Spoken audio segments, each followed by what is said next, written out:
Salut à tout le monde. On est le 22 mai 2018 et journée de la biodiversité. Donc, je vais reparler du chapitre 2 des pesticides. On va commencer par la protection biologique intérêt. Donc, la protection intérêt, c'est quoi? C'est la priorité à la mise en œuvre délibérée des éléments naturels dans la limitation et en respectant les seuils de nuisibilité. Nuisibilité, c'est-à-dire en fait, on respecte. Si en économie et biologie c'est manche, on va dire biologie c'est manche, et économique, ça manche plus économique, donc faut agir. En fait, faut agir soit biologiquement avec des auxiliaires, soit avec les pesticides, mais moi je suis contre les pesticides, mais essayer enlever soit la plante malade ou des plantes malades. Après, la biocontrôle. La biocontrôle, c'est la privilégie l'utilisation mécanique et d'altération naturelle. C'est-à-dire, en fait, auxiliaires, micro-organismes, médiateurs chimiques en arrière, ou le système naturel de plantes. En fait, des plantes qui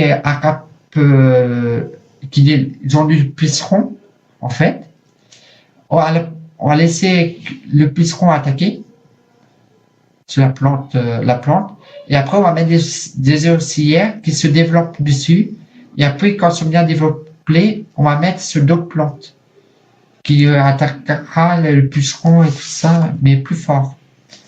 Pas un vaccin.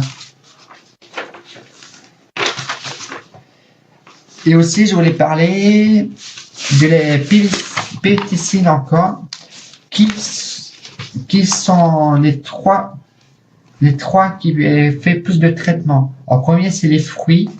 En deuxième, c'est l'horticulture et hôtes. En troisième, c'est les vignes. Et en quatrième, les ranchons. Dans l'eau, dans les parties pesticides, on trouve 59% de herbicides et 15% de fongicides et 15% de macrobiologie.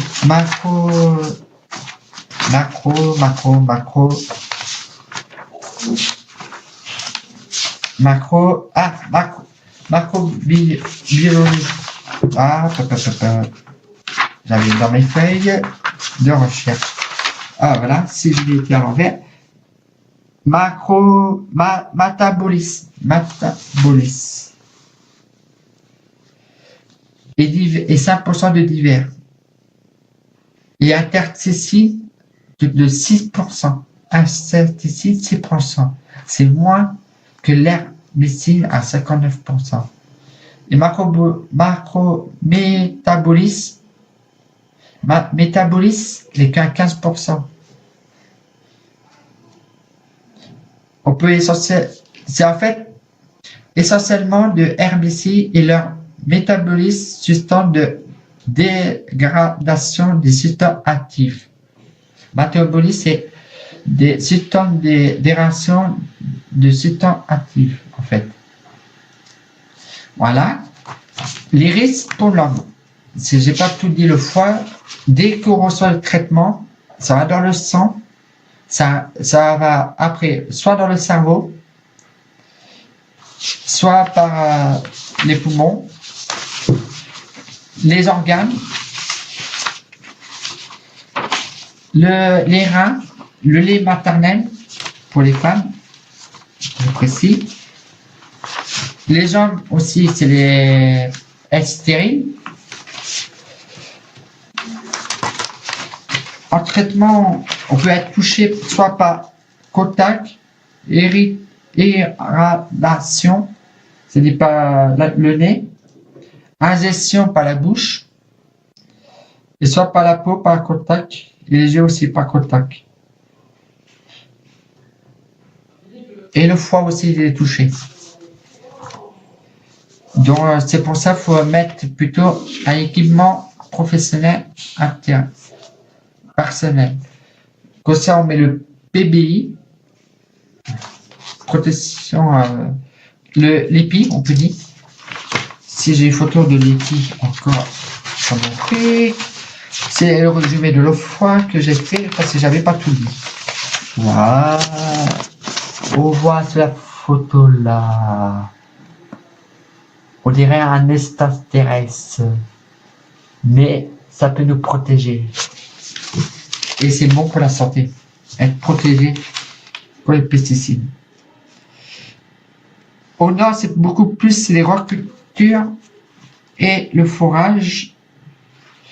Et dans le sud, c'est plutôt plus les vignes, les fruitiers, un peu de forage, la horticulture qui touche le sud de la France.